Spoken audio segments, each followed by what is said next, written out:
നമസ്തേ, ജന ഡിബേറ്റിലേക്ക് എല്ലാ പ്രേക്ഷകർക്കും സ്വാഗതം. മുൻ മുഖ്യമന്ത്രി ഉമ്മൻചാണ്ടിയുടെ ഒന്നാം ചരമവാർഷികമായിരുന്നു ഇന്നലെ. അദ്ദേഹത്തെ രാഷ്ട്രീയമായി ഏറെ വേട്ടയാടിയതാണ് സോളാർ കേസും പ്രതിസ്ഥാനത്തുള്ള സ്ത്രീയെ ലൈംഗികമായി പീഡിപ്പിച്ച കേസും. സ്പെഷ്യൽ ഇൻവെസ്റ്റിഗേഷൻ ടീമിൻ്റെ അന്വേഷണവും ജുഡീഷ്യൽ അന്വേഷണവും CBI അന്വേഷണവുമൊക്കെയായി സോളാർ വിഷയം കത്തിനിന്നു. തീർന്നില്ല. സോളാറിലെ അറിയപ്പെടാത്ത ചില വിശേഷങ്ങൾ കൂടി ഇന്ന് പുറത്തായതോടെ പെട്ടെന്നൊന്നും ഈ വിവാദം കെട്ടടങ്ങില്ലെന്ന് ഉറപ്പിക്കാം. മലയാള മനോരമയുടെ മുൻ ബ്യൂറോ ചീഫ് ജോൺ മുണ്ടക്കയം എഴുതിയ സോളാർ വിശേഷം എന്ന പുസ്തകം ഇന്ന് പുറത്തിറങ്ങിയ പശ്ചാത്തലത്തിലാണ് ഈ ചർച്ച. ഗ്രന്ഥകാരന് പറയാനുള്ളത് ഒന്ന് കേട്ട ശേഷം ഡിബേറ്റിലേക്ക് കടക്കാം, അദ്ദേഹത്തിൻ്റെ വാക്കുകളിലേക്ക്. സമരം നടന്ന കാലത്ത് ശ്രീ ജോൺ ബ്രിട്ടാസ് എന്നെ വിളിച്ച സമരം തീർക്കാൻ വേണ്ടി മുഖ്യമന്ത്രിയുമായിട്ട് സംസാരിക്കാമോ എന്ന് ചോദിച്ചു. ഞാൻ സംസാരിച്ച വിവരങ്ങളെല്ലാം ഇപ്പം എല്ലാവർക്കും അറിയാവുന്ന കാര്യങ്ങളാണ്. പക്ഷേ അദ്ദേഹം അത് പൂർണ്ണമായിട്ട് നിഷേധിച്ചു.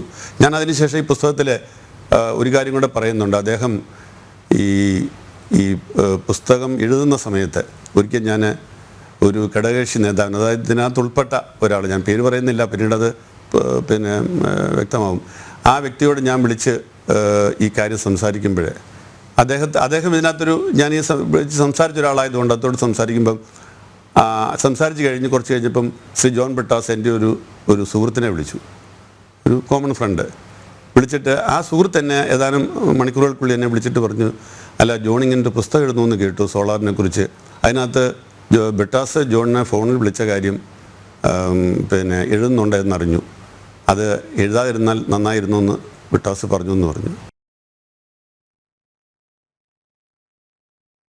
യെസ്,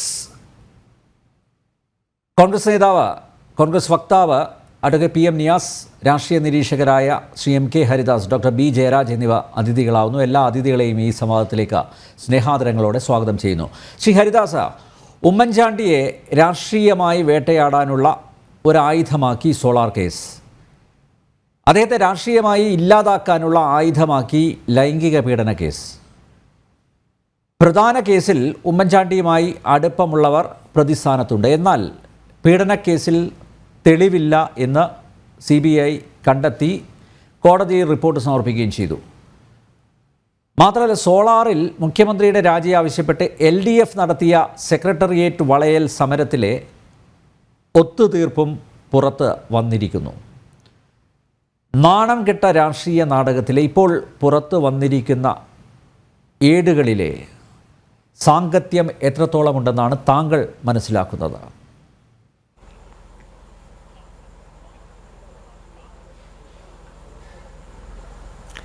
ഞാനിപ്പോൾ നിങ്ങളുടെ ഈ ജോൺ മുണ്ടക്കയത്തിൻ്റെ ഈ പ്രഖ്യാപനമൊന്നും എനിക്കിപ്പോൾ അങ്ങനെ എത്ര വലിയ ഒരു ഇതായിട്ട് എഫക്റ്റായിട്ടൊന്നും തോന്നുന്നില്ല. അതിലിപ്പോൾ ജോൺ ബ്രിട്ടാസിൻ്റെ പേര് അദ്ദേഹത്തിൻ്റെ പുസ്തകത്തിൽ വരുന്നത് ഒഴിവാക്കണമെന്ന് ജോൺ ബ്രിട്ടാസ് ആവശ്യപ്പെടുക സ്വാഭാവികമല്ലേ ശ്രീ അനിൽ നമ്പ്യാർ?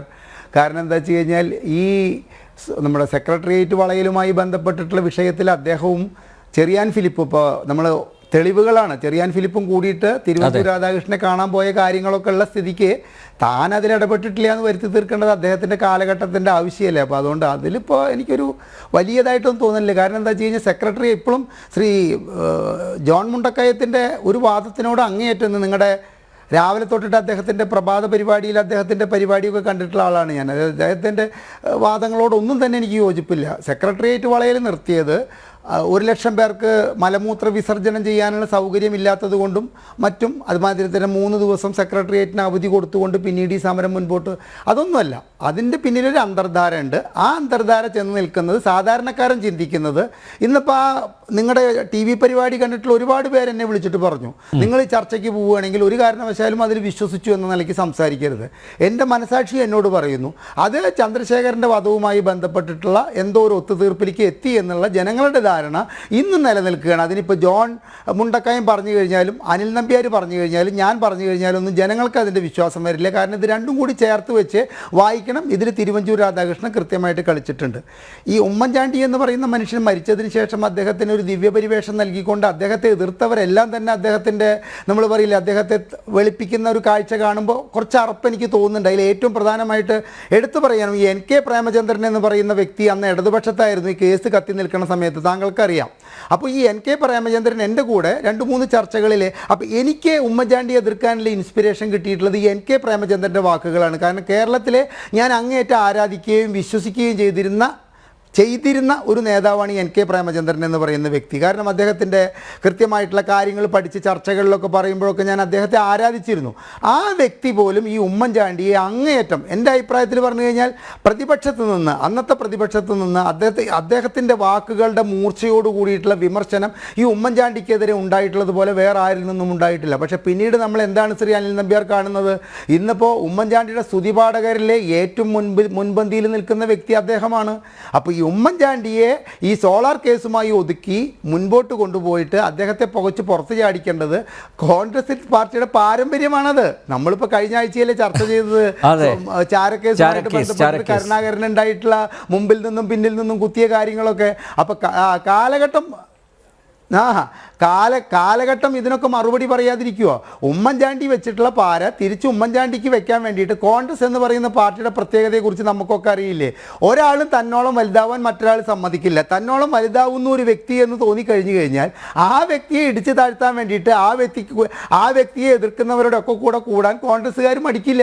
അതാണിപ്പോൾ ഇന്നിപ്പോൾ ഈ ജോൺ മുണ്ടക്കായം പറഞ്ഞിരിക്കുന്ന MM ഹസൻ പറഞ്ഞു, ഞങ്ങളൊരു കല്ലെടുത്തിട്ട് കരുണാകരൻ്റെ നേരെ വെറുതെ ഒന്ന് എറിഞ്ഞതാണ്, അത് ഇത്ര വലിയ ഭവിഷ്യത്തുകളും കാര്യങ്ങളും ഉണ്ടാകുമെന്നൊന്നും ഞങ്ങൾ ധരിച്ചിട്ടില്ല എന്നൊക്കെ പറയുമ്പോൾ ഇത്തരത്തിൽ കാലഘട്ടങ്ങൾ, ഇപ്പം നിങ്ങളുടെ ഇന്നത്തെ ക്യാപ്ഷൻ എന്താ? കത്തിത്തീരാതെ സോളാർ. ഞാൻ പറയുന്നു, ഒരു 100 കൊല്ലം കഴിഞ്ഞു കഴിഞ്ഞാലും ഇത്തരത്തിലുള്ള ഏതെങ്കിലും രാഷ്ട്രീയക്കാർക്ക് കോൺഗ്രസിൽ നിന്ന് നേരിട്ട പ്രശ്നങ്ങളുമായി ബന്ധപ്പെട്ടൊരു ചർച്ചയിൽ ഈ സോളാർ വിഷയം എടുത്തു പറയാതിരിക്കാൻ പറ്റാത്ത വിധത്തിൽ ഈ സോളാർ വിഷയത്തിൽ കോൺഗ്രസ്സുകാർ ഉമ്മൻചാണ്ടിക്ക് പാര പണിതതിൻ്റെ അനന്തരഫലമാണ്. പക്ഷേ ഇവിടെ ഒരു കാര്യം നമ്മൾ ചിന്തിക്കണം, ഈ ചർച്ച കാണുന്ന ഓരോ പ്രേക്ഷകരും മനസ്സിലാക്കണം. ഒരു കുറ്റവാളി അല്ലെങ്കിൽ ഒരു കുറ്റാരോപിതൻ ആദ്യം തന്നെ അദ്ദേഹം അധികാരത്തിൽ നിന്ന് പോകുന്നതിനേക്കാൾ മുമ്പ് അദ്ദേഹം എന്ത് ചെയ്തു? അദ്ദേഹം ഈ ജുഡീഷ്യൽ കമ്മീഷനെ നിയോഗിച്ചുകൊണ്ട് അന്വേഷണം പ്രഖ്യാപിച്ചു. അത് ഒരാളും കാണിക്കുന്ന ധൈര്യമല്ല അദ്ദേഹം കാണിച്ചിരിക്കുന്നത്. രണ്ടാമത് അദ്ദേഹം ഈ സോളാർ കേസ് CBI അന്വേഷിക്കണമെന്ന് ആവശ്യപ്പെട്ടിട്ട് ഹൈക്കോടതിയിൽ പോയി. അപ്പോൾ ഈ ശിവരാജൻ കമ്മീഷന് 1,76,00,000 രൂപ ചെലവാക്കിയിട്ടുള്ളത് അങ്ങേയറ്റം നമ്മുടെ ഖജനാവിന് വന്നിട്ടുള്ളൊരു നഷ്ടമാണെന്ന് ശിവരാജൻ കമ്മീഷൻ്റെ റിപ്പോർട്ട് വന്നതിന് ശേഷം നമുക്ക് മനസ്സിലായി. അപ്പോൾ ഈ ഉമ്മൻചാണ്ടി ഹൈക്കോടതിയിൽ പോയപ്പോൾ ഉണ്ടായത് എന്താ? അദ്ദേഹം ആവശ്യപ്പെട്ട് CBI അന്വേഷണം വേണം. ആ അന്വേഷണം വേണ്ട എന്ന് പറയാൻ വേണ്ടിയിട്ട് അഭിഭാഷകരെ ഇറക്കിയിട്ട് ഈ ഒന്നാം ഇടതുപക്ഷ ജനാധിപത്യ മുന്നണി സർക്കാർ 1,20,00,000. ഹരിദാസ്, ആ റിപ്പോർട്ട്, നമ്മുടെ ശിവരാജൻ്റെ റിപ്പോർട്ട് അന്തരിച്ച അയ്യനേയത്തിൻ്റെ നോവൽ വായിക്കുന്ന പോലെ ആയിരുന്നു നമുക്കൊക്കെ. ഞാനതിലേക്ക് വരികയാണ്. അയ്യനേയത്തിൻ്റെ നോവലൊക്കെ കുറച്ചും കൂടിയൊക്കെ സ്റ്റാൻഡേർഡ് ഉണ്ട്. പക്ഷേ ഇദ്ദേഹം ഈ ഉമ്മൻചാണ്ടി കൈകാര്യം ചെയ്ത രീതിയും ഈ സോളാർ കേസിലത്തെ പ്രതിസ്ഥാനത്ത് നിൽക്കുന്ന ആ സ്ത്രീയെ കൈകാര്യം ചെയ്ത രീതിയൊക്കെ ഞാൻ കഴിഞ്ഞ നമ്മുടെ മറിയം റഷീദേനെയൊക്കെ പറ്റിയിട്ടുള്ള കഥകൾ ഒരു പ്രധാന പത്രം അച്ചടിച്ച് വന്നിട്ടുള്ള കാര്യം പറഞ്ഞില്ലേ, ആ രീതിയേക്കാൾ താഴ്ന്ന തരത്തിലായിരുന്നു അദ്ദേഹത്തിൻ്റെ ചോദ്യങ്ങളും കാര്യങ്ങളും വന്ന് റിപ്പോർട്ട് ചെയ്തിരുന്നത്. ഇപ്പോൾ ആ റിപ്പോർട്ടിലുള്ള കാര്യങ്ങളും പറയുന്നു. അപ്പോൾ 1,20,00,000 രൂപ കൊടുത്തിട്ട് ഈ പിണറായി വിജയൻ സർക്കാർ ചെയ്തത് എന്താ? ഈ കേസ് CBI അന്വേഷിക്കരുത്, ഞങ്ങളുടെ പരിമിതിയിൽ നിർത്തിക്കൊണ്ട് കളിക്കണം. ശ്രീ അനിൽ നമ്പ്യാർ, ഞാനൊരു ചോദ്യം ചോദിക്കുകയാണ്. ഈ മുഖ്യമന്ത്രി പിണറായി വിജയനെ കഴിഞ്ഞ 8 വർഷമായിട്ട് നേരിടുന്ന ആരോപണങ്ങൾക്കെതിരായിട്ട് ഒരു ജുഡീഷ്യൽ കമ്മീഷൻ പ്രഖ്യാപിക്കാനോ അല്ലെങ്കിൽ ഹൈക്കോടതിയിൽ പോയിട്ട് എനിക്കും എൻ്റെ കുടുംബത്തിനും എതിരായിട്ടുള്ള ഇത്തരത്തിലുള്ള ആരോപണങ്ങളെല്ലാം തന്നെ CBI അന്വേഷിക്കണമെന്ന് പറയാനോ ഈ ഇരട്ടച്ചങ്കൻ എന്ന് വിശേഷിപ്പിക്കപ്പെടുന്ന ഈ കാരണഭൂതന് ധൈര്യമുണ്ടാവില്ല. ആ ധൈര്യം കാണിച്ച വ്യക്തിയാണ് ഉമ്മൻചാണ്ടി എന്നുള്ളതാണ് പിന്നീട് ഞാനൊക്കെ അദ്ദേഹത്തെ വിമർശിക്കുന്നതിൽ നിന്നും പിന്നെ പതുക്കെ പിന്നോട്ട് പോയത്. കാരണം എന്താ വെച്ചാൽ ഒരു പ്രതിസ്ഥാനത്ത് നിൽക്കുന്ന വ്യക്തിയാണ് പറയുന്നത് എന്നെക്കുറിച്ചിട്ടുള്ള എല്ലാ അന്വേഷണങ്ങളും നടത്തണം എന്ന് പറയുന്നത്. എന്തായി? ഹൈക്കോടതി അദ്ദേഹത്തിനെതിരെ ഒരു ചെറുവിരൽ അനക്കാവുന്ന തെളിവുകൾ കണ്ടെത്തിയില്ല. അത് കഴിഞ്ഞിട്ട് ഈ ശിവരാജൻ കമ്മീഷൻ്റെ ടേംസ് ഓഫ് റെഫറൻസ് പ്രകാരം എന്തെങ്കിലും ഒരു കാര്യം ആ വ്യക്തി അന്വേഷിച്ചിട്ടുണ്ടോ? ഈ വിഷയത്തിൽ ആ പാവം, ഞാനിപ്പോൾ പാവമെന്ന് പറയുന്നുണ്ടെങ്കിൽ ഞാൻ അദ്ദേഹത്തെ രൂക്ഷമായി വിമർശിച്ച വ്യക്തിയാണ്. ഞാൻ മാപ്പ് പറഞ്ഞുകൊണ്ട് പറയട്ടെ, ആ പാവം എല്ലാ ദിവസവും പത്രസമ്മേളനത്തിൽ പറയുന്നൊരു കാര്യമുണ്ട്, 1 രൂപ ഈ ഖജനാവിന് നഷ്ടം വന്നിട്ടില്ലാത്ത വിഷയമാണ് ഈ സോളാർ വിഷയം. നമ്മളെയൊക്കെ സംബന്ധിച്ചിട്ട് ഞാൻ അന്നും ഈ ചർച്ചയിലൊക്കെ പറഞ്ഞിരിക്കുന്ന കാര്യം ഇതാണ്. ഒരു സ്ത്രീക്ക് ഇത്തരത്തിലുള്ളൊരു സ്ത്രീക്ക് നമ്മുടെ ഭരണസിരാ കേന്ദ്രത്തിൻ്റെ സകല വാതിലുകളും അഴിഞ്ഞാടാൻ വേണ്ടി തുറന്നിട്ട് കൊടുത്ത ഉമ്മൻചാണ്ടി സർക്കാരിൻ്റെ പിടിപ്പുകേടിനെ കുറിച്ചിട്ടാണ് അന്നും ഇന്നും പറഞ്ഞിരിക്കുന്നത്. ഇപ്പോഴും ഞാൻ ആവർത്തിക്കുന്നു, ഇത്തരത്തിലൊരു സ്ത്രീയെ സെക്രട്ടേറിയറ്റിൻ്റെ ഏത് വാതിലുകളും ആശ്രയിക്കുന്നവരെ അടഞ്ഞിട്ടില്ല. നമ്മൾ സെക്രട്ടേറിയറ്റിൽ ഒരു കാര്യത്തിന് പോയി കഴിഞ്ഞാൽ നമുക്ക് ആ സെക്രട്ടേറിയറ്റിൻ്റെ ഉള്ളിലേക്ക് കടക്കാൻ ചിലപ്പോൾ പലപ്പോഴും പറ്റാണ്ട് ഞാൻ തിരിച്ചു പോന്നിട്ടുണ്ട്. അല്ല ഹരിദാസ്, ഉമ്മൻചാണ്ടി മുഖ്യമന്ത്രിയായിരുന്ന സമയത്ത് അദ്ദേഹം വാതിലുകൾ അടക്കാറില്ല. ഇപ്പോൾ നോക്കൂ, ഇപ്പോൾ അവിടെ മുഖ്യമന്ത്രിയുടെ ഓഫീസിൽ പോയി കഴിഞ്ഞാൽ മരണ വീട് കണക്കിയാ, അവിടെ ആളും ആരോ ഒന്നുമില്ല. അങ്ങനെയായിരുന്നില്ല ഉമ്മൻചാണ്ടി ഭരിക്കുന്ന സമയത്ത്.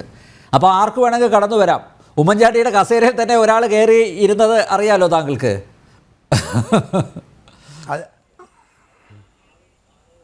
അറിയാം. അത് അദ്ദേഹത്തിൻ്റെ പ്രിൻസിപ്പൽ സെക്രട്ടറി നമ്മുടെ ജയകുമാർ പറഞ്ഞിട്ടുള്ള കാര്യം വഴി എടുത്തു പറയണം. അതായത് അദ്ദേഹത്തിൻ്റെ റൂമിലേക്ക് കടന്നു കഴിഞ്ഞാൽ അവിടെ കാല് കുത്താൻ ഇടമില്ലാത്ത വിധത്തിലെ ആൾക്കാരാണ്. ഇതിൻ്റെ ഇടയിൽ ഉമ്മൻചാണ്ടി ഉണ്ടായിരിക്കും. അപ്പോഴും ഈ ജയകുമാറിൻ്റെ തല കണ്ടു കഴിഞ്ഞാൽ അത് അദ്ദേഹത്തിൻ്റെ പ്രിൻസിപ്പൽ സെക്രട്ടറിയാണ്. അപ്പോൾ അദ്ദേഹത്തോട് സംസാരിക്കണം. ഏതെങ്കിലും ആ റൂമിൻ്റെ ഒരു മൂലയ്ക്കിൽ കൊണ്ടുപോയിട്ട് അദ്ദേഹം സംസാരിച്ചിട്ട് ശേഷവും അദ്ദേഹം ഈ ആൾക്കൂട്ടത്തിൽ, തൻ്റെ റൂമിൻ്റെ ആൾക്കൂട്ടത്തിൽ ലയിക്കുകയാണ് പതിവ് എന്നുള്ളത് പറഞ്ഞ ജയകുമാറിനെ പോലുള്ള സത്യസന്ധനായ ഒരു IAS പറഞ്ഞ കാര്യം നമ്മളിവിടെ പറയണം. അപ്പോൾ ശ്രീ അനിൽ നമ്പ്യാർ, ഞാൻ അവസാനിപ്പിക്കുകയാണ്. കാരണം എന്താ വെച്ച് കഴിഞ്ഞാൽ എല്ലാവരും കൂടിയിട്ട് നമ്മുടെ കോൺഗ്രസിൻ്റെ പാരമ്പര്യത്തിന് വേണ്ടിയിട്ട്, പാരമ്പര്യം നിലനിർത്താൻ വേണ്ടിയിട്ട്, ഇല്ലെങ്കിൽ മോശമുണ്ട്, വംശനാശം വന്നുപോയോ കോൺഗ്രസ് എന്ന് തോന്നും. ഇപ്പോഴത്തെ രാഹുൽ മാങ്കൂട്ടത്തിലായാലും ഇപ്പോഴത്തെ ഷാഫി പറമ്പിലായാലും ഇപ്പോഴത്തെ VD സതീശനായും മനസ്സിലാക്കുക, തങ്ങൾക്ക് പിന്നിലെ ഒരു കത്തി ഒരു കയ്യിൽ കൊണ്ട് കത്തി പിടിച്ചിട്ടാണ് മറ്റേ കൈ കൊണ്ട് ഈ കോൺഗ്രസ്സുകാർ പരസ്പരം ആലിംഗനം ചെയ്യുന്നതും കെട്ടിപ്പിടിക്കുന്നതും എന്നുള്ളൊരു രീതി അനാദ്യ മധ്യാന്ത കാലം മുതലുള്ള ഒരു സംഭവം ഇന്നും തുടർന്നുകൊണ്ടിരിക്കുകയാണ്. അതുകൊണ്ട് കോൺഗ്രസ് എന്ന് പറയുന്ന പാർട്ടിയിലെ ഒരാളും ഭദ്രമല്ല, ആർക്കെതിരെയും. അതാണ് ഞാൻ തുടക്കത്തിൽ പറഞ്ഞത്, തന്നോളം വലുതാവാൻ കോൺഗ്രസിൽ ഒരാളെ സമ്മതിക്കില്ല.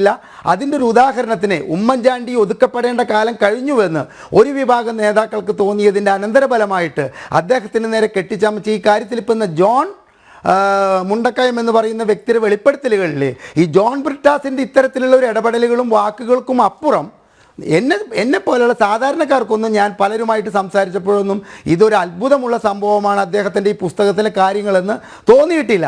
അതേസമയം അദ്ദേഹം ഈ പുസ്തകം എഴുതിയത് അങ്ങേയറ്റം ശ്ലാഘനീയമായ കാര്യമാണ്. കാരണം തലമുറകൾക്ക് എന്ത് സംഭവിച്ചു എന്ന് പറയാൻ ഞാനോ അനിൽ നമ്പ്യാരോ അല്ലെങ്കിൽ മറ്റൊരാളോ ഉണ്ടാകാത്ത സാഹചര്യത്തിൽ ഈ പുസ്തകം ഒരു റെഫറൻസ് ആയിട്ട് ഇത്തരത്തിൽ രാഷ്ട്രീയത്തിൽ നടന്നൊരു പേക്കൂത്തിനെ കുറിച്ചിട്ട് വരും തലമുറയ്ക്ക് മനസ്സിലാക്കാൻ വേണ്ടിയിട്ട്, പഠിക്കാൻ വേണ്ടിയിട്ട് ഈ പുസ്തകം അത്യാവശ്യമാണ്. ഒരു കാര്യം കൂടി ഞാൻ പറയട്ടെ, സത്യത്തിൽ പറഞ്ഞു കഴിഞ്ഞാൽ ഈ ശിവരാജൻ കമ്മീഷൻ എന്താണ് ചെയ്തത് എന്നതിനെ കുറിച്ചിട്ട് ഒരു അന്വേഷണം നടത്താൻ മറ്റൊരു കമ്മീഷനെ എത്ര കോടി രൂപ ചിലവായാലും നമ്മൾ പറയില്ലേ നിയമിക്കേണ്ടതാണ് എന്നുള്ളൊരു അഭിപ്രായം കൂടി ജനങ്ങൾക്കിടയിൽ വന്നിരിക്കുകയാണ്. എന്തായിരുന്നു ഈ ശിവരാജൻ കമ്മീഷൻ്റെ ലക്ഷ്യം? എന്താണ് അദ്ദേഹത്തെ ഇവരെ ഏൽപ്പിച്ചത്? എന്താണ് അദ്ദേഹം അന്വേഷിച്ചത്? കാരണം ഉമ്മൻചാണ്ടി സർക്കാർ ശിവരാജൻ കമ്മീഷൻ്റെ പ്രഖ്യാപനം നടത്തിയിട്ട് പിന്നീട് അതിനെ മുൻപോട്ട് കൊണ്ടുപോയിട്ടുള്ളത് ഇടതുപക്ഷ ജനാധിപത്യ മുന്നണി സർക്കാരാണ്. അതിൽ എന്തൊക്കെ അന്വേഷിക്കണമെന്ന് പറയാനും എന്തൊക്കെ അന്വേഷിക്കേണ്ട എന്ന് പറയാനും അവർക്കും അധികാരമുണ്ടായിട്ട് പോലും ഒരു കടുക് മണിക്കുള്ള ഒരു തെളിവും ഈ മനുഷ്യനെതിരെ കണ്ടെത്താൻ സാധിക്കാത്ത സാഹചര്യത്തിൽ ഇതിനെക്കുറിച്ചിട്ട് ശിവരാജൻ കമ്മീഷൻ്റെ തെറ്റായ നടപടികൾക്കെതിരായിട്ടുള്ളൊരു അന്വേഷണ കമ്മീഷൻ വേണമെന്നാണ് എനിക്ക് പറയാനുള്ളത്. ഡോക്ടർ ജയരാജ്, എന്തായാലും സോളാർ വിഷയത്തിൽ ഇടതുമുന്നണി നടത്തിയ സെക്രട്ടേറിയറ്റ് ഉപരോധ സമരം അത് ഒത്തുതീർപ്പാക്കുകയായിരുന്നു എന്ന വാർത്ത പുറത്ത് വന്നിരിക്കുന്നത്. നേരത്തെ പുറത്തു വന്നതാണ്. ഇന്നാണ് ഈ ജോൺ മുണ്ടക്കയത്തിൻ്റെ പുസ്തകം പുറത്തിറങ്ങിയിരിക്കുന്നത്. അതിൽ അദ്ദേഹം കൃത്യമായിട്ട് പറയുന്നുണ്ട്, ഈ നമ്മുടെ ജോൺ ബ്രിട്ടാസ്, അദ്ദേഹം മുഖ്യമന്ത്രിയുടെ ഉപദേഷ്ടാവൊക്കെ ആണല്ലോ, ജോൺ ബ്രിട്ടാസിൻ്റെ ഇടപെടലിനെ കുറിച്ച് കൃത്യമായിട്ട് പറഞ്ഞിട്ടുണ്ട്. ജോൺ ബ്രിട്ടാസ് ഇങ്ങനെയൊരു പുസ്തകം ജോൺ മുണ്ടക്കയം എഴുതുന്നുണ്ട് എന്ന് മനസ്സിലാക്കിയ സമയത്ത് തൻ്റെ പേര് പറയരുത് എന്ന് പറഞ്ഞു. അത് ഒരാൾ വഴിയാണ്, ഒരു ദൂതൻ വഴിയാണ് അങ്ങനെ ഒരു സന്ദേശം കൈമാറിയത്.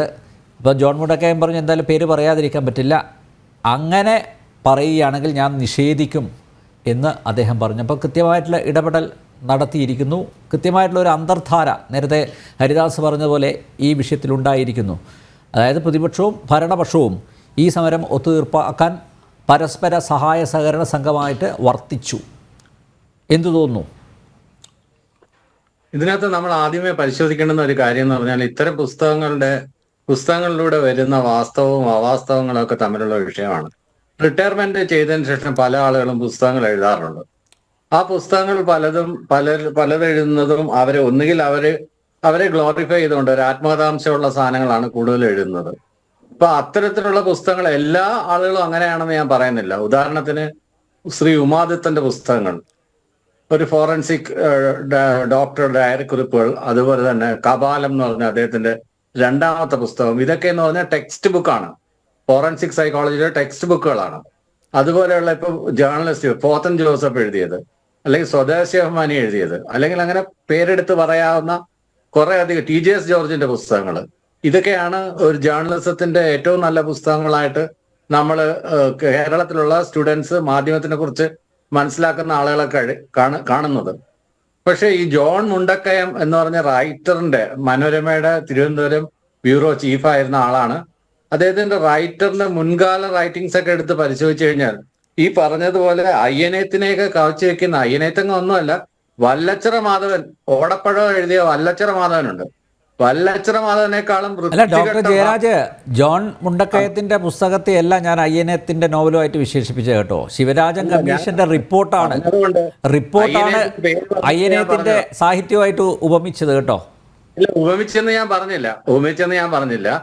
അയ്യനേത്തിന്റെ സാഹിത്യം വേറെ എന്താ കാര്യം പറഞ്ഞപ്പോഴാണ് ഉപമിച്ചത്. പക്ഷെ ഞാൻ പറഞ്ഞത് അയ്യനേത്തിനേക്കാളും അങ്ങ് താഴെപ്പടി നിൽക്കുന്ന വല്ലച്ചിറ മാധവനുമായിട്ടാണ് എനിക്ക് ഇദ്ദേഹത്തിന്റെ പല വാർത്തകളും, അതായത് നേരത്തെ പറഞ്ഞ പോലെ നമ്മളുടെ ചരിത്രപരമായ പുത്തരിക്കണ്ട മൈതാനത്തെ പ്രസംഗം ഉണ്ടല്ലോ, ജൂലിയസ് സീസറിനെ കോട്ട് ചെയ്തുകൊണ്ട് K. കരുണാകരൻ പറഞ്ഞ ഒരു സംഭാഷണം, എറ്റു ബ്രൂട്ടസ് എന്ന് പറഞ്ഞ, എന്നെ മുന്നിൽ നിന്നും പിന്നിൽ നിന്നും കുത്തി എന്ന് പറഞ്ഞു. അതിനു മുമ്പ് നമ്പിനാരായണന്റെ കിടപ്പറയിൽ പിന്നെ ഇദ്ദേഹം ആരാണ്, മറിയൻ റഷീദ ട്യൂണ മത്സ്യത്തെ പോലെ പുളഞ്ഞു എന്നൊക്കെ. കൂടുതലൊന്നും ആ എഴുതിയ ഭാഷ എനിക്ക് TV ചർച്ചയിൽ ഉപയോഗിക്കാൻ പാടില്ല, അതുകൊണ്ട് ഞാൻ ഉപയോഗിക്കുന്നില്ല. അത്തരത്തിൽ ആളുകളെ എഴുതിപ്പിക്കുന്ന അത്തരത്തിലുള്ള ലാംഗ്വേജിലൂടെ ശരാശരിയിലും താഴെ അത്തരം പുസ്തകങ്ങൾ ഇപ്പം നമ്മൾ എടുത്തു പറയുകയാണെങ്കിൽ അങ്ങനെ ഉള്ള പുസ്തകങ്ങളുണ്ടല്ലോ, ആ പുസ്തകങ്ങളുടെ ലാംഗ്വേജിനേക്കാളും താഴെയായിട്ടുള്ള ലാംഗ്വേജിൽ ഭാഷ ഉപയോഗിക്കുന്ന ഒരു വ്യക്തിയാണ് ജോൺ മുണ്ടക്കയം.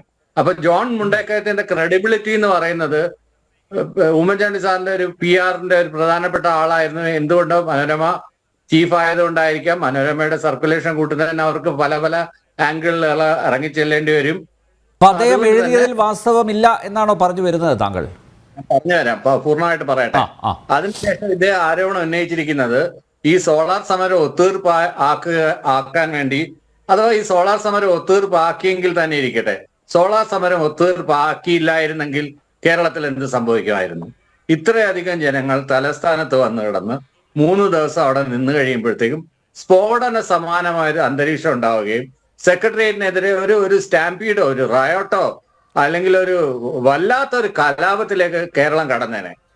അപ്പൊ അതിന്റെ പേരിൽ വർഷങ്ങളോളം ആയിരക്കണക്കിന് ജനങ്ങൾ മരിച്ചേനെ.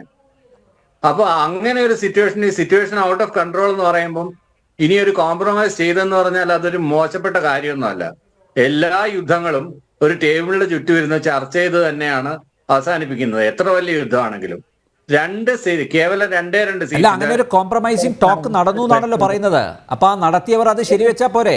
ഇപ്പൊ താങ്കൾ ചൂണ്ടിക്കാണിച്ചതുപോലെ ഇപ്പോൾ ആ സമരം തുടർന്ന് പോയിരുന്നെങ്കിൽ ഒരുപക്ഷെ താങ്കൾ പറഞ്ഞതുപോലെ പിന്നെ ചില അനിഷ്ട സംഭവങ്ങളൊക്കെ അവിടെ ഉണ്ടായേനെ. അത് ഒഴിവാക്കാൻ വേണ്ടി ഇങ്ങനെ ഒരു കോംപ്രമൈസിങ് ടോക്ക് അത് സതുദ്ദേശത്തോടെയാണ് നടത്തിയെന്ന് മാത്രം പറഞ്ഞാൽ പോരെ? എന്തുകൊണ്ടാണ് ഇപ്പോഴും നിഷേധിക്കും? ഇപ്പോൾ ജോൺ മുണ്ടക്കയത്തെ വിളിച്ച് ബ്രിട്ടാസ് പറയുന്നു എൻ്റെ പേര് പറയരുത് എന്നൊക്കെ, അതിൻ്റെ ആവശ്യമുണ്ടോ? ഈ നമ്മൾക്ക് ഇപ്പൊ എല്ലാവരെയും ബ്രിട്ടാസ് അതിനെക്കുറിച്ച് കറക്റ്റായിട്ട് പറഞ്ഞല്ലോ. ഓഗസ്റ്റ് 13-ാം തീയതിയാണ് ഈ ക്യാബിനറ്റ് കൂടുന്നതിന് മുമ്പിലാണ് ഉമ്മൻചാണ്ടിയുടെ പ്രസ്താവന വരുന്നത്. ഉമ്മൻചാണ്ടിയുടെ പ്രസ്താവന കഴിഞ്ഞ് 2 ദിവസം കഴിയുമ്പോഴാണ് ക്യാബിനറ്റ് വരുന്നത്. അതിന്റെ എല്ലാ ഡോക്യുമെന്റ്സ് എല്ലാം നമ്മൾ അവൈലബിൾ ആണല്ലോ. അപ്പൊ പ്രസ്താവനയ്ക്ക് ശേഷം ഇതും ക്യാബിനറ്റ് കൂടിയതിനു ശേഷമാണല്ലോ ഈ സമരം പിൻവലിക്കുന്നത്. അപ്പൊ അതിനു മുമ്പേ ഈ വിളിച്ച് ഈ ചർച്ച നടത്തി എന്ന് പറയുന്നത് ഇയാൾ പറയുന്ന ഡേറ്റുമായിട്ട് ഇത് ഒത്തുപോകുന്നില്ലല്ലോ. ജോൺ മുണ്ടക്കയമാണ് ഇവർക്ക് തമ്മിലുള്ള ചാലക ശക്തിയായി വർത്തിച്ചതെങ്കിൽ ജോൺ മുണ്ടക്കയം പറയുന്ന ഡേറ്റുകൾ തമ്മിൽ യോജിച്ചു പോകുന്നില്ല. അല്ല, അത് മാത്രമല്ല ഡോക്ടർ ജയരാജ്, ഈ സമരം തുടങ്ങുന്നതിന് മുമ്പ് തന്നെ ഇങ്ങനെയൊരു സമരം പാടില്ല, അത് ആ സമരത്തിലേക്ക് കടക്കരുത് എന്ന് പറഞ്ഞും ചർച്ച നടന്നു എന്നാണ്, അങ്ങനെയും പരാമർശം വന്നിട്ടുണ്ട്. അത് ഈ പുസ്തകത്തിലല്ല, അത് പുറത്ത് എനിക്ക് തോന്നുന്നു ചെറിയാൻ ഫിലിപ്പാണ് അക്കാര്യം പരാമർശിച്ചതെന്നാണ് ഞാൻ മനസ്സിലാക്കുന്നത്. രാഷ്ട്രീയപരമായിട്ട് ഉമ്മൻചാണ്ടി നാട്ടിലില്ലാത്ത സമയത്ത് അതിനുശേഷമാണല്ലോ വിഖ്യാതമായ തിരുവഞ്ചൂരിന്റെ നാക്കുപിഴകളൊക്കെ ഉണ്ടാകുന്നത്. തിരുവഞ്ചൂർ ഒരു ശ്രമം നടത്തി ഇതിനിടയ്ക്ക്. തിരുവഞ്ചൂർ മുഖ്യമന്ത്രിയാവാൻ ശ്രമം നടത്തി എന്നുള്ള കാര്യം ഈ ജേർണലിസം രംഗത്ത് നിൽക്കുന്ന സാധാരണ ജനങ്ങൾക്ക്, പത്രം വായിക്കുന്ന ആളുകൾക്ക് എല്ലാം മനസ്സിലാവുന്ന ഒരു കാര്യമാണ്. അതിനകത്ത് പിടിക്കേണ്ടുന്ന സ്ഥലത്ത് പിടിമുറുക്കുമ്പോഴാണ് നാക്കുപിഴകൾ തുടർച്ചയായിട്ട് വരാൻ തുടങ്ങിയത് തിരുവഞ്ചൂർ 2ാം സ്ഥാനത്ത് നിന്ന തിരുവഞ്ചൂരിനെ പൂർണ്ണമായും കോൺഗ്രസിനകത്ത് നിന്ന് തഴയപ്പെട്ടത് അത് കോൺഗ്രസിന്റെ ഇന്റേണൽ പൊളിറ്റിക്സ് ആണ്. അതിനകത്ത് ഇപ്പം ഇദ്ദേഹത്തിന് ചിലപ്പോ ഉണ്ടാക്കി കാണും. ഈ പറഞ്ഞതുപോലെ ജോൺ ബ്രിട്ടാസ് ചിലപ്പോൾ സംസാരിച്ചിട്ടുണ്ടാവും. പാർട്ടി പറയണമെങ്കിൽ പാർട്ടി മെമ്പർ എന്നുള്ള രീതിയിലാണ് ജോൺ ബ്രിട്ടാസ് സംസാരിച്ചിട്ടുണ്ടാവുക. അല്ലാതെ കൈരളി ടിവിയുടെ MD എന്നുള്ള രീതിയിലായിരിക്കത്തില്ല. ചിലപ്പോൾ കൈരളി ടിവിയുടെ MD എന്നുള്ള രീതിയിലായിരിക്കും സംസാരിച്ചിട്ടുണ്ടാവുക. പാർട്ടി മെമ്പർ എന്നുള്ള രീതിയിലായിരിക്കില്ല. ഒരാള് മൾട്ടിപ്പിൾ റോൾസ് കൈകാര്യം ചെയ്യുമ്പോൾ ഒരാൾ നല്ലൊരു ആർബിട്രേറ്ററും നെഗോഷിയേറ്ററും അല്ല, അദ്ദേഹത്തെ ഡോക്ടർ ജയരാജ് അദ്ദേഹത്തെ ഈ പാർട്ടി ദല്ലാൾ ആയിട്ട് ഉപയോഗിക്കുന്നുണ്ട്, മീഡിയേറ്റർ ആയിട്ട് ഉപയോഗിക്കുന്നുണ്ട്. അതിൻ്റെയൊക്കെ നിരവധി ഉദാഹരണങ്ങൾ പുറത്തു വന്നിട്ടുണ്ട്. പല വേഷങ്ങൾ ജോൺ ബ്രിട്ടാസ് അദ്ദേഹം നന്നായിട്ട് കെട്ടിയാടുന്നുണ്ട്. അതുകൊണ്ടാണല്ലോ മുഖ്യമന്ത്രി പിണറായി വിജയൻ അദ്ദേഹം പ്രിയപ്പെട്ടവനായത്. ഇപ്പോഴും ബ്രിട്ടാസിനെ മുൻനിർത്തിയാണല്ലോ പല കളികളും അദ്ദേഹം കളിച്ചുകൊണ്ടിരിക്കുന്നത്. അപ്പോൾ ഏറ്റവും പ്രിയപ്പെട്ടവനായി മാറിയത് ഒരുപക്ഷെ ഇതുകൊണ്ടൊക്കെ ആയിരിക്കാം കേട്ടോ. അന്നത്തെ ഈ കോംപ്രമൈസ് ടോക്ക് ഒക്കെ ഒരു കാരണമായിട്ടുണ്ടാവും. നമ്മൾ ലീഡർഷിപ്പ് എന്ന് പറഞ്ഞാൽ എന്താണ്? ലീഡർഷിപ്പ് എന്ന് പറഞ്ഞാൽ the leader should be A negotiator, leader should be an external group representative എന്നൊക്കെ പറഞ്ഞിട്ട് ഒരു 10-25 ക്വാളിറ്റീസ് ഒരു ലീഡറിനെ സംബന്ധിച്ച്. ലീഡറിന് പല വേഷങ്ങൾ കെട്ടിയാടാനുണ്ട്. അതിനകത്ത് പല ഒത്തുതീർപ്പുകൾ ഉണ്ടാവും. പല സ്ഥലത്തും ആർബിട്രേറ്റ് ചെയ്യേണ്ടി വരും, പല സ്ഥലത്തും നെഗോഷിയേറ്റ് ചെയ്യേണ്ടി വരും, പല സ്ഥലത്തും സീസ് ഫയർ നടത്തേണ്ടി വരും, പല സ്ഥലത്തും നീക്കുപോക്കുകൾ ഉണ്ടാക്കേണ്ടി വരും. ഇതെല്ലാം ഒരു ലീഡറിന്റെ ഉത്തരവാദിത്തമാണ്. ഇതൊരു സാധാരണ അണിക്ക് ചെയ്യാൻ പറ്റില്ല. സാധാരണ അണിക്ക് താങ്കൾ പറഞ്ഞു വരുന്നത് കാപട്യങ്ങളുടെ ഒരു കലവറയാണ് നേതൃത്വം അല്ലേ? ലീഡർഷിപ്പിന്റെ ഒരു ക്വാളിറ്റിയാണ് ഇങ്ങനെ കെട്ടിയാടൽ. എനിക്ക് യോജിക്കാനാവില്ല ഡോക്ടർ ജയരാജ്. സംശയം എന്താണ്? എനിക്ക് ഒരിക്കലും യോജിക്കാനാവില്ല. നേതൃത്വം അങ്ങനെയാണ് ലീഡർഷിപ്പിനെ കുറിച്ചുള്ള എല്ലാ പുസ്തകങ്ങളിലും വ്യക്തമായി ഡിഫൈൻ ചെയ്തിട്ടുള്ളത്. സംശയം ഉണ്ടെങ്കിൽ എടുത്ത് പരിശോധിക്കാം. അതായത് സന്ദർഭത്തിനനുസരിച്ച് ഏത് വേഷവും കെട്ടാൻ തയ്യാറായിരിക്കണം നേതാവാണെങ്കിൽ. തീർച്ചയായിട്ടും. കാരണം നമ്മൾ മലയാളത്തിൽ പറയാറുണ്ട്, നായ്ക്കോലം കെട്ടിക്കഴിഞ്ഞാൽ പിന്നെ കുറച്ചേ പറ്റൂ.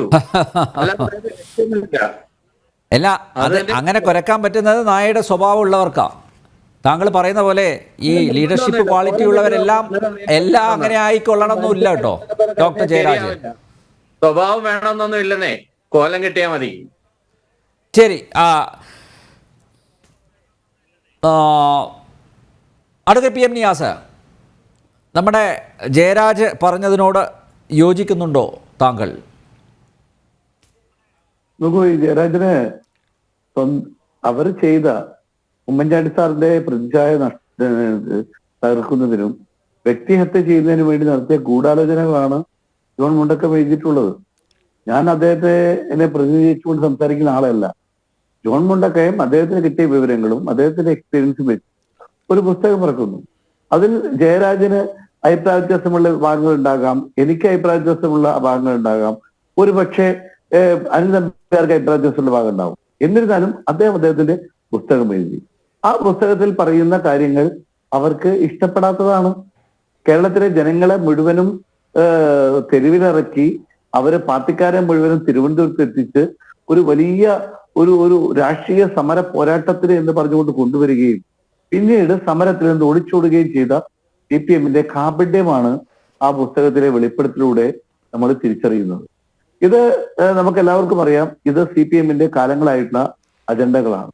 ആ പുസ്തകം പൂർണ്ണമായും ഞാൻ വായിച്ചിട്ടില്ല. അതുകൊണ്ട് അതിലെ എന്തെല്ലാം കാര്യങ്ങളാണ് അദ്ദേഹം പറഞ്ഞതെന്ന് എനിക്ക് അറിഞ്ഞുകൂടാ. എനിക്ക് കിട്ടിയ വിവരം അനുസരിച്ച് അദ്ദേഹം പറഞ്ഞൊരു കാര്യം അതിന്റെ ഗൂഢാലോചനയുമായി ബന്ധപ്പെട്ട കാര്യങ്ങളാണ്. ആ ഗൂഢാലോചനയുമായി ബന്ധപ്പെട്ട കാര്യങ്ങൾ ബഹുമാനപ്പെട്ട ഉമ്മൻചാണ്ടി സാറിനെ അദ്ദേഹത്തിന് ഒരിക്കലും നട്ടാൽ കുറുക്കാത്ത കള്ളം പറഞ്ഞ് അല്ലെങ്കിൽ ഇല്ലാക്കഥകൾ ഉണ്ടാക്കി കൊണ്ടുവരാൻ ശ്രമിച്ച് അങ്ങനെ അതിനൊരു നാടകം എന്നുള്ള നിലയ്ക്കാണ് ഇവിടെ സോളാർ സമരത്തിന്റെ സെക്രട്ടേറിയറ്റ് മാർച്ച് വിഭാവനം ചെയ്തിട്ടുള്ളത്. അങ്ങനെ വിഭാവനം ചെയ്ത അതിന്റെ തുടക്കം മുതൽ അത് ഗൂഢാലോചനയായിരുന്നു, ഇല്ലാക്കഥയായിരുന്നു എന്ന് ബോധ്യമുള്ളത് കൊണ്ടാണ് ഉമ്മൻചാണ്ടി. ഇപ്പം അനിൽ നമ്പർ ഇപ്പൊ നേരത്തെ ഇടപെട്ടുകൊണ്ട് സംസാരിക്കാൻ പറഞ്ഞു, ഇതേപോലെ ഇന്നും ഒരു മുഖ്യമന്ത്രി ഉണ്ട്. മുഖ്യമന്ത്രിക്കെതിരെ മാത്രമല്ല, മുഖ്യമന്ത്രിയുടെ മകൾക്കെതിരെ, മുഖ്യമന്ത്രിയുടെ വീട്ടുകാർക്കെതിരെ, മുഖ്യമന്ത്രിക്കെതിരെ ഒക്കെ ആരോപണങ്ങൾ ഇതുപോലെ ഒരു സ്ത്രീ വിളിച്ചു പറയുന്നുണ്ട്. അതിലും ഒരു സ്ത്രീ ഉണ്ടായിരുന്നു, ഇതിലും ഒരു സ്ത്രീ ഉണ്ടായിരുന്നു. അതിലെ സ്ത്രീ മുഖ്യമന്ത്രിയുടെ സ്റ്റാഫ് അല്ല. ഇപ്പോ പറഞ്ഞിരിക്കുന്ന മുഖ്യമന്ത്രിക്കെതിരെ പറഞ്ഞിരിക്കുന്നത് മുഖ്യമന്ത്രിയുടെ വകുപ്പിൽ, മുഖ്യമന്ത്രിയുടെ ഓഫീസിൽ ജോലി 1 ലക്ഷത്തിലേറെ ജോലിക്ക് വെച്ച് ലക്ഷക്കണക്കിന് രൂപ മാസശമ്പളം നൽകി 10ാം ക്ലാസ്സിൽ പോലും പാസ്സാവാത്ത ഒരു വ്യക്തിയെ നിയമിച്ച് പിൻവാതിലൂടെ നിയമിച്ച ഒരു വ്യക്തിയാണ് ഇവിടെ പറഞ്ഞത്. അവർക്ക് അവരുടെ വീടുകളിൽ, അതായത് മുഖ്യമന്ത്രിയുടെ വീട്ടിലടക്കം, മുഖ്യമന്ത്രി ഓഫീസിലടക്കം എപ്പോഴും കയറി ചെല്ലാനുള്ള അവസരം ഉണ്ടായിരുന്നു എന്ന് അതൊരു യാഥാർത്ഥ്യമായ കാര്യമാണ്. അങ്ങനെയുള്ള ഒരു വ്യക്തി ഇവിടെ പറഞ്ഞപ്പോ അതേക്കുറിച്ച് വല്ല അന്വേഷണം നടത്തിയോ? ഏതെങ്കിലും തരത്തിലെ ഒരു ജുഡീഷ്യൽ അന്വേഷണം നടത്തണമെന്ന് പ്രതിപക്ഷം ആവശ്യപ്പെട്ടിട്ടില്ല. ഇപ്പം ഹരിദാസ് പറഞ്ഞു പിന്നെ അങ്ങനെ ഒരു അന്വേഷണം നടത്തണം എന്ന്, ഒരു ജുഡീഷ്യൽ അന്വേഷണം വേണമെന്ന് അദ്ദേഹം ആവശ്യപ്പെട്ടു. പ്രതിപക്ഷ ഞങ്ങൾ ജുഡീഷ്യൽ അന്വേഷണമല്ല പറഞ്ഞത്. ഞങ്ങൾ പറഞ്ഞത് ഇതേക്കുറിച്ച് CBI അന്വേഷിക്കണം, ഇതേക്കുറിച്ച് കേന്ദ്ര ഏജൻസി അന്വേഷിക്കണം. എന്തുകൊണ്ട് എന്നറിയാമോ? അല്ല ഞങ്ങൾ എഴുതി കൊടുത്തു. ബഹുമാനപ്പെട്ട അങ്ങനെ പറയരുത്. അനിൽ നമ്പേർ വളരെ ഉത്തരവാദിത്തമുള്ള ഒരു മാധ്യമപ്രവർത്തകനാണ്. ബഹുമാനയുടെ പ്രതിപക്ഷ നേതാവ് എഴുതി കൊടുത്തില്ല എന്ന് അവർ പറഞ്ഞപ്പോ പ്രതിപക്ഷ നേതാവ് മിനിറ്റുകൾക്കുള്ളിൽ എഴുതി നമ്മുടെ കത്തായും കൊടുത്തു. അതുകൂടാതെ ഓൺലൈനായിട്ടും പ്രതിപക്ഷ നേതാവ് കൊടുത്തു. അങ്ങനെ കൊടുത്തു എന്ന് പിന്നീട് നിയമസഭയിലും വെളിവാക്കപ്പെട്ടതാണ്. അപ്പൊ ഞങ്ങൾ ഇക്കാര്യത്തിൽ ഞങ്ങൾ പറഞ്ഞു, കോടതിയിൽ ഞങ്ങൾ പോയിട്ടുണ്ട്, കോടതിയിലെ കേസിൽ ഞങ്ങൾ പറഞ്ഞിട്ടുണ്ട്. ഇതെല്ലാം ഞങ്ങൾ പറഞ്ഞുകൊണ്ടല്ല, ഇത് ഞാൻ ഇവിടെ റൂട്ടിൽ നിന്നിട്ട് പറഞ്ഞതല്ലേ ജുഡീഷ്യൽ അന്വേഷണം വേണമെന്ന് വെച്ചല്ലോ. വിജിലൻസ് എൻക്വയറി നടത്താമെന്ന് പറഞ്ഞു, നടത്തിയല്ലോ. ബഹുമാനപ്പെട്ട മുഖ്യമന്ത്രിക്കെതിരെയാണ് വിജിലൻസ്, മുഖ്യമന്ത്രിയുടെ വകുപ്പായിരുന്നു വിജിലൻസ്. അങ്ങനെ വിജിലൻസ് കേസെടുത്തപ്പം മുഖ്യമന്ത്രി താൻ ആ വകുപ്പ് കൈകാര്യം ചെയ്യുന്നത് ശരിയല്ല എന്ന് പറഞ്ഞുകൊണ്ട് അത് മറ്റൊരു വ്യക്തിക്ക് ആ വകുപ്പ് കൊടുത്തുകൊണ്ട് അന്വേഷണത്തെ നേരിട്ടു. ആ അന്വേഷണ റിപ്പോർട്ട് വന്നു. അപ്പോഴും പറഞ്ഞു ശരിയല്ല, ഇത് ജുഡീഷ്യൽ അന്വേഷണം നടത്തണമെന്ന്. അങ്ങനെ ജുഡീഷ്യൽ അന്വേഷണം നടത്തി. ടേംസ് ഓഫ് റെഫറൻസ് ഇന്ന കാര്യങ്ങൾ വെക്കണം എന്ന് പറഞ്ഞു. അത് പ്രതിപക്ഷം പറഞ്ഞതാണ്, അന്നത്തെ പ്രതിപക്ഷം പറഞ്ഞതാണ്. അത് വെച്ചു, അന്വേഷണം നടത്തി. ആ അന്വേഷണം നടത്തിയ ഉദ്യോഗസ്ഥൻ എന്തായാലും മുഖ്യമന്ത്രിയുടെ പാർട്ടിക്ക് അല്ലെങ്കിൽ മുഖ്യമന്ത്രിക്ക് വ്യക്തിപരമായി അനുകൂലമുള്ള ആളല്ല എന്ന് പിന്നീട് തെളിഞ്ഞല്ലോ. അപ്പൊ ഒരു സത്യസന്ധമായി പ്രവർത്തിക്കുമെന്ന് പ്രതീക്ഷിച്ച ഒരാളെ ജുഡീഷ്യൽ അന്വേഷണ കമ്മീഷനായി. അദ്ദേഹം കാട്ടിക്കൂട്ടിയ കാര്യങ്ങൾ എന്തെല്ലാമാണ് അന്ന് തന്നെ പറഞ്ഞല്ലോ. മുട്ടത്ത് വർക്കിയെ പോലെ, അയ്യനത്തിനെ പോലെ ഉള്ള ഒരു അപസർപ്പകലോ അല്ല, അങ്ങയുടെ വാക്കിനെ കടമെടുക്കുകയാണ്. അങ്ങനെയുള്ള റിപ്പോർട്ട് എഴുതി ഒരു നാലാംകിട നോവലിസ്റ്റുകൾ പോലും എഴുതാൻ പഠിക്കുന്ന ഭാഷയിൽ എഴുതി തീർത്ത അധ്യായങ്ങൾ കേരളീയ സമൂഹത്തിന് മുമ്പാകെ ഉള്ളതല്ലേ. ഞങ്ങളത് പുറത്തിറക്കണ്ടെന്നോ അല്ലെങ്കിൽ അത് പബ്ലിക്കായിക്ക് വാക്കരുത് ഒന്നും ഞങ്ങൾ പറഞ്ഞിട്ടില്ലല്ലോ. എല്ലാവരും വായിക്കട്ടെ എന്നല്ലേ ഞങ്ങൾ പറഞ്ഞത്. ഇവിടെ അതല്ല വിഷയം. എനിക്ക് അനിൽ നമ്പ്യാർ ഇന്ന് വിഷയം എടുത്തതിൽ ഞാൻ അഭിനന്ദിക്കുകയാണ്. കാരണം അനിൽ നമ്പ്യാരിന് ഈ വിഷയം അനിൽ നമ്പ്യാർ മാത്രമേ എടുത്തു എന്നാണ് ഞാൻ മനസ്സിലാക്കിയുള്ളത്. ഏതായിരുന്നാലും എനിക്കിത് പറയാനുള്ളത് CPM-ന്റെ പൊള്ളത്തരങ്ങൾ, CPM കാലാകാലങ്ങളിൽ പറഞ്ഞു വെക്കുന്ന ആ കള്ളക്കഥകൾ, ആ കള്ളക്കഥയുടെ ഭാഗമാണ്. ഇതിന്റെ കൂടെ ഒന്നുകൂടി ഞാൻ വെക്കാം. ഇതിന്റെ കൂടെ ഉണ്ടായ അല്ലെങ്കിൽ തൊട്ടനുബന്ധമായി ഉണ്ടായ ഒരു ആരോപണമാണ് KM മാണിക്കെതിരെ ബാർകോഴ ആരോപണം. അന്ന് ഇതേപോലെ ഇത് എങ്ങനെയാണോ സമരം ചെയ്തത് അതേപോലെ തന്നെ നിയമസഭ അക്ഷരാർത്ഥത്തിൽ സംബന്ധിച്ചുകൊണ്ട് അത് ഭരണഘടനാപരമായ ബാധ്യതയായ ബഡ്ജറ്റ് പോലും അവതരിപ്പിക്കാൻ കഴിയാതെ അദ്ദേഹം കള്ളനാണെന്നും കൊള്ളക്കാരനാണെന്നും അഴിമതിക്കാരനാണെന്നും കരിഞ്ചന്തക്കാരനാണെന്നും കുത്തിവെപ്പുകാരനാണെന്നും ഒക്കെ പറഞ്ഞ അതേ KM മാണിയെയും വിശുദ്ധനാക്കി ഇന്ന് 5 കോടി രൂപയാണ് അദ്ദേഹത്തിന്റെ സ്മാരകത്തിന് വേണ്ടി കേരള ബഡ്ജറ്റിൽ പ്രവേശിപ്പിച്ചിരിക്കുന്നത് വെച്ചിരിക്കുന്നത്. അദ്ദേഹത്തിന്റെ മകൻ ഇന്ന് അവർക്ക് വേണ്ടപ്പെട്ടവനായി ജോസ് കെ മാണി പ്രതിനിധാനം ചെയ്യുന്ന പാർട്ടിയും ഇത് അവർക്ക് വേണ്ടപ്പെട്ടവരായിരിക്കുകയാണ്. അപ്പൊ കാലാകാലങ്ങളിലായി അവർക്ക് ഇഷ്ടമില്ലാത്ത സമയത്ത് ഇഷ്ടമില്ലാത്ത വ്യക്തികൾ അവർക്ക് ഇഷ്ടമുള്ള സമയത്ത് അവർക്കെതിരായി പറയുകയും പിന്നീട് ഇവർക്ക് അനുകൂലമായി പൊളിറ്റിക്കലായി ഇവർക്ക് അനുകൂലമായി സ്റ്റാൻഡ് എടുക്കുമ്പോൾ അതെല്ലാം മാറിപ്പോകുന്ന കേന്ദ്ര ഗവൺമെന്റിന്റെ നിലപാടുകൾ പോലെ തന്നെയാണ് കേരള ഗവൺമെന്റ് നടപ്പിലാക്കിക്കൊണ്ടിരിക്കുന്നത്. ഞങ്ങൾക്കിവിടെ പറയാനുള്ളത് ഇതെല്ലാം ഞങ്ങൾക്ക് സങ്കടം ആനിലെ ഞാൻ പറയാലോ. ഇന്നലെ ഞാൻ പുതുപ്പള്ളിയിൽ ഉണ്ടായിരുന്നു. കുടുംബാംഗങ്ങളും ഒക്കെ ഉള്ള ഗവർണർ പങ്കെടുത്ത പരിപാടിയിലും പാർട്ടി പങ്കെടുത്ത പരിപാടിയിലും ഞാൻ പങ്കെടുത്തതാണ്. അത് ഞങ്ങൾക്കുള്ള സങ്കടം അദ്ദേഹത്തിന്റെ പ്രൈവറ്റ് സെക്രട്ടറി RK ഏതോ ഒരു സോഷ്യൽ മീഡിയയിൽ പറഞ്ഞിട്ടുണ്ട്. അത് പറഞ്ഞത് ഈ ഒരു റിപ്പോർട്ട് അദ്ദേഹത്തിന് നേരത്തെ അദ്ദേഹത്തിന് ഇത് കോപ്പി കിട്ടിയിരുന്നു. ഈ പറയുന്ന അന്വേഷണവുമായി ബന്ധപ്പെട്ട കോപ്പികൾ അദ്ദേഹത്തിന് കിട്ടിയിരുന്നു. പക്ഷെ അതുപോലും അദ്ദേഹം ജീവദശയിൽ അദ്ദേഹത്തിന് പറയാൻ കഴിഞ്ഞില്ല. CBIയുടെ അന്വേഷണ റിപ്പോർട്ട് അദ്ദേഹത്തിന് കൈവശമുണ്ടായിരുന്നു. ആ CBI അന്വേഷണ കമ്മീഷൻ, ഞങ്ങളിപ്പോ CBIനെ എതിർത്ത് പലപ്പോഴും പറഞ്ഞിട്ടുണ്ട്. CBI പാകിസ്ഥാനായി ചില കേസുകൾ നടന്നപ്പോൾ ഞങ്ങൾ പറഞ്ഞിട്ടുണ്ട്. പക്ഷേ ഈ കേസിൽ CBI അന്വേഷണം പ്രഖ്യാപിച്ചത് ഞങ്ങളല്ലല്ലോ. അപ്പൊ ഞങ്ങളുടെ ആവശ്യമല്ലല്ലോ.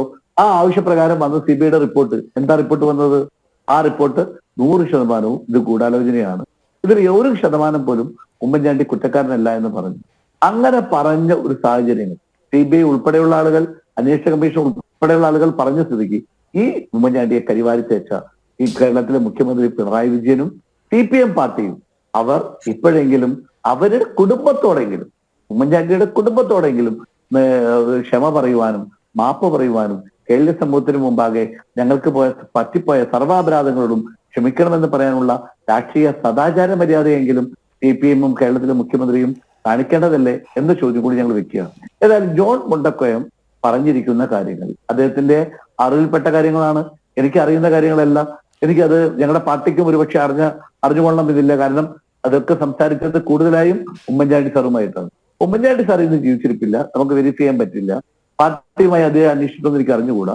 എന്തായിരുന്നാലും ഇതൊരു സമരം പ്രഖ്യാപിച്ചു, ഇല്ലാ കഥകൾ ഉണ്ടാക്കി അദ്ദേഹത്തെ ഇല്ലാതാക്കുവാനുള്ള ശ്രമം നടത്തി അവസാനം ജാള്യതയോടുകൂടി സമരം ഒത്തുതീർത്ത് മുന്നോട്ട് പോകുമ്പോൾ ഒരു ഭരണാധികാരിയെ സംബന്ധിച്ചിടത്തോളം ഏത് സമരവും പിൻവലിച്ചു പോവുക എന്ന് പറയുമ്പോൾ അതൊരു രാഷ്ട്രീയമായി നമ്മളൊരു പീസ്ഫുൾ അന്തരീക്ഷത്തിലേക്ക് ജനങ്ങൾക്ക് വിട്ടുകൊടുക്കാനുള്ള സാഹചര്യം ഉണ്ടാക്കുവാൻ വേണ്ടിയാണ്. ഒറ്റ കാര്യം കൂടി ഞാൻ പറയാം.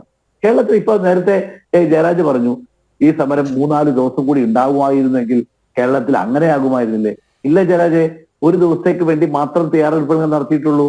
ഇല്ല എങ്കിൽ ഇവരുടെ ഏറ്റവും പ്രാഥമിക ആവശ്യങ്ങളെങ്കിലും ആവശ്യമായ മൊബൈൽ ലാട്രിനെങ്കിലും വയ്ക്കാനുള്ള സംവിധാനങ്ങൾ നിങ്ങൾക്ക് ഉണ്ടാക്കുമായിരുന്നില്ലേ? അപ്പൊ അത് ഉണ്ടാക്കാതിരിക്കുന്നത് നിങ്ങൾക്ക് അറിവില്ലായ്മ കൊണ്ടല്ലല്ലോ, നിങ്ങൾക്ക് അത്തരം കാര്യങ്ങളെ കുറിച്ച് ബോധമില്ലാത്തത് കൊണ്ടല്ലല്ലോ, വിവരമില്ലാത്തത് കൊണ്ടല്ലല്ലോ. നിങ്ങൾക്കും അറിയാമായിരുന്നു ഇതൊരു ദിവസത്തേക്കുള്ള മാമാങ്കമാണ്. അത് അറിഞ്ഞുകൊണ്ടാണ് നിങ്ങൾ ഒരു തരത്തിലുള്ള തയ്യാറെടുപ്പുകളും നടത്താതെ ഇത് ഈ കേവലം 24 മണിക്കൂറിനുള്ളിൽ അവസാനിപ്പിക്കാൻ കഴിയുന്ന ഒരു നനഞ്ഞ പടക്കമായി നിങ്ങൾ അത് കണ്ടതുകൊണ്ടാണ് നിങ്ങൾ തീരുമാനിച്ചത്. പ്രിയപ്പെട്ടവരെല്ലാവരെയും എല്ലാ കാലത്തും എല്ലാവർക്കും പറ്റിക്കാൻ കഴിയില്ല എന്നതിന്റെ ഏറ്റവും വലിയ ഒരു ഉദാഹരണമാണ് CPM-ന്റെ ഈ തരത്തിലുള്ള രാഷ്ട്രീയപരമായ നടപടികളും ആളുകളെ കരുതിവെക്കൽ നടപടികളും കരുണാകരനെതിരെ പറഞ്ഞിട്ടുണ്ട്, AK ആന്റണിക്കെതിരെ പറഞ്ഞിട്ടുണ്ട്, ഉമ്മൻചാണ്ടിക്കെതിരെ പറഞ്ഞിട്ടുണ്ട്. ഇപ്പോ മറ്റു പല നേതാക്കന്മാർക്കും ഏറ്റവും ഒടുവിൽ നിങ്ങൾക്ക് എല്ലാവർക്കും അറിയാം കേരളത്തിലെ പ്രതിപക്ഷ നേതാവിനെ ഇല്ലാ കഥകൾ വെച്ചുകൊണ്ട് കേസെടുത്തിരിക്കുകയാണ്. ആ അന്വേഷണവുമായി മുന്നോട്ട് പോവുകയാണ്. അപ്പൊ ഞങ്ങളെ സംബന്ധിച്ച് ഞങ്ങൾക്ക് അതിലൊന്നും ഒരു തരത്തിലുള്ള ആശങ്കയും ഇല്ല. അതുകൊണ്ടാണ് അന്വേഷണം ഞങ്ങൾ പ്രഖ്യാപിച്ചത്. ഇതേപോലെ അന്വേഷണത്തിന് ആവശ്യപ്പെട്ടവരും അന്വേഷണത്തിന് അന്വേഷണ റിപ്പോർട്ട് കൈപ്പറ്റിയവരും ഇതേപോലെ സ്വന്തം കാര്യത്തിലും അന്വേഷണം നടത്തുവാനും CBI അന്വേഷണം നടത്തുവാനും ജുഡീഷ്യൽ അന്വേഷണം വെക്കുവാനും ഒക്കെ ഉള്ള ആർജവം നടത്തി ഞങ്ങളുടെ കൈ ശുദ്ധമാണ് എന്ന് ബോധ്യപ്പെടുത്തുവാനുള്ള ആർജവം നിങ്ങൾക്കുണ്ടോ എന്ന് ജയരാജനോട് വിനയപുരസ്സരം ഞാൻ ചോദിക്കുക. സ്വപ്ന സുരേഷ് ഉന്നയിച്ച ആരോപണങ്ങൾക്ക് ഒരു വക്കീൽ നോട്ടീസ് പോലും അയക്കാത്ത ആളാണ് മുഖ്യമന്ത്രി പിണറായി വിജയൻ. പിന്നെയാണ് അന്വേഷണം.